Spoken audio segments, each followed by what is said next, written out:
Welcome back to our channel, everyone. Again with you, Omar from Brownsburg Motorsports. Today I'm making a quick video to discuss and talk about the grounding issues on these L405 Land Rover Range Rovers, whether the sport or the non-sport, whether it's the V6 supercharged, the V8 supercharged, or the V6 TD or the TD6, the turbo diesel six-cylinder V6 engine. And I'm going to jump straight to it. The most common or the most issues these cars have are ground lead that's on at the driver's side in the wheel arc, and it's located right over there, right behind there. You pop the what is it called, the fender liners, and you're going to find a 30mm nut, and there's going to be like 2 or 3 wires going through it. You're either going to find it corroded, you're either going to find it completely deteriorated, or it's going to be just simply loose. The fix for that is either to take out the terminals or take out the ground leads, clean them up, clean up the stud, clean up the nut, and put it back in. Or you can displace it from here. There is an opening right there with thread in it.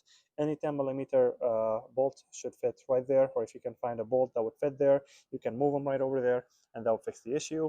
The second ground location that's common as well is on the other side of the car. So same spot on the passenger side, on the wheel arc, on the front of the engine, towards the front of the vehicle. It's located right there. Also a 30mm nut on a stud, holding maybe, I want to say, 4 or 6 wires, direct ground lead over there. The next common issue is going to be your junction box for the positive. Now, yes, I know I said issues for ground issues, but this is also going to tackle, I'm also going to talk about the positive junction box, in which you have one right here with a lead that comes directly from the battery under the car on the passenger side, goes up into a junction box here. And from that junction box, you have a power lead that will go to the alternator and the starter, and then another power lead that will go to your jump start point, which is located right here on this side. That is also common for it to corrode and deteriorate. I've seen it a few times. The fix for that, either to replace the entire junction box, or if it's salvageable or repairable, you can take out the junction box, clean it up, make sure everything is making contact properly, and install it back. Now for the last and the one that I just found out about today.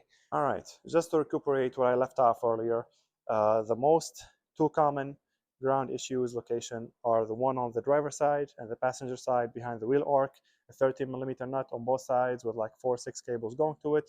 Like I said, you can either displace those, so move it to the opening right on top. There is an opening for a 10mm, and I mean almost any 10mm would fit. This is what I used, something like this, for this particular vehicle. In the past, I've done this repair actually on this car in the past, and now came in with the same symptoms. And the symptoms that I was experiencing, basically, brand new battery, no power, no start, no crank, nothing. You open the door. Usually when you open the door on these, you get the Land Rover symbol, you get the mileage sometimes shown on the dash, but we had nothing. So we checked for the ground locations, and I was reading 6.5 volt on the engine block. So with those symptoms in mind, what I did, I went ahead and checked my previous work, which, like I said, was done sometime in the winter of last year, which was the driver side, the most common one, the driver side stud or ground stud right behind the fender liner, and everything was good. So I went ahead and checked the other side, just like I mentioned in the first clip. I checked the other side over here. Everything was also good. So we went ahead and pulled up the second half of the fender liner on the side and checked out the junction box over there. Like I said, it should have 1, 2, 3. It's a small junction box with like 3 nuts and 3 cables or 3 leads that goes to it. The main lead from the battery to it, and then the second lead to the jump start point, and then the last lead going to the starter slash generator or alternator. And everything was good. Everything was checking out. So basically, anywhere I read, any ground that I try to read voltage on, just to see if it's reading ground or not, if I'm getting 0 volt or not, I get 6.5 volts. So this is the first time I could personally come across this. I went ahead and obviously, we were in the trunk area. We checked out the junction box over there. But to make the video short for you guys, this is what we found. So the ground itself, or the main ground lead from the negative terminal to the body, the ground is located all the way in the bottom, right under the spare tire over here. And it's a cable that goes up and then mounts over here. That's the main ground, or the main battery cable for the ground. And it usually hooks up on those two studs right there, right over there. Let me see if I can zoom in and shed some lights. You guys see those two studs over there? And I already put everything back together. But what I found that those two studs, those two grounds, kind of like they're kind of burnt. Like basically when you hook up a jump box to that car and it sparks, that's the kind of thing I saw. So I went ahead and transferred it. There was a stud right next to it, just to basically test it out, and it worked. Everything worked. We got power on the dash. We got everything. So, like I said, if you are having ground issues with these vehicles, uh, like the car is not starting, no crank, no start, nothing on the dashboard, it will be a good idea to check out these grounds: the front driver, front passenger, rear wheel arc of the passenger side, and then the battery negative terminal. That was the one in the scenario that was faulty.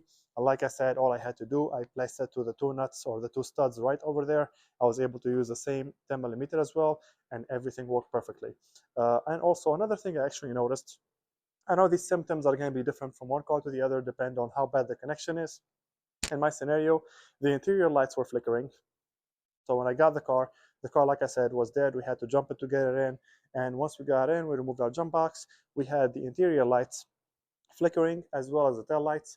They were also flickering, and nothing else. Like no power, like the remote is not working, lock and lock, seats are not moving, horn is not working, nothing, absolutely nothing. Like the car basically, like the car battery is basically disconnected.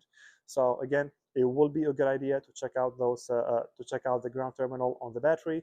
uh, if this helped anybody, which I hope it does, because like I said, these are very, very common with ground issues. If this video helped you, make sure you put a thumbs up and hit that subscribe button. Thank you.